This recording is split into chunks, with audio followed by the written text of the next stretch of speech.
রাঙামাটির বাঘাইছড়ি উপজেলার সাজেক ইউনিয়নের রুইলুই পর্যটন কেন্দ্রে আগুন লাগার ঘটনা ঘটেছে। আজ সোমবার বেলা ১টার দিকে আগুনের সূত্রপাত হয়।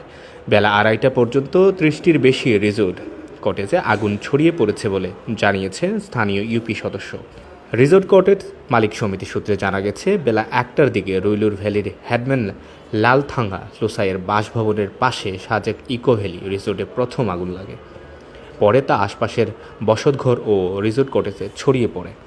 এ সময় কয়েকশো পর্যটক আতঙ্কিত হয়ে রিসোর্ট কটেজ থেকে বেরিয়ে যান। বেলা ২:৩০ পর্যন্ত ঘটনাস্থলে ফায়ার সার্ভিস পৌঁছায়নি।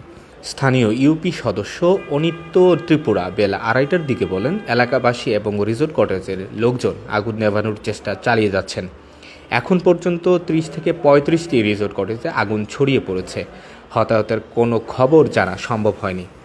একই সময়ের সাজেক রিসোর্ট কটেজ মালিক সমিতির সভাপতি সুপর্ণদেব বর্মন প্রথম আলোকে বলেন, আমরা আগুন নেভানোর চেষ্টা করছি, কিন্তু নিয়ন্ত্রণ করা যাচ্ছে না।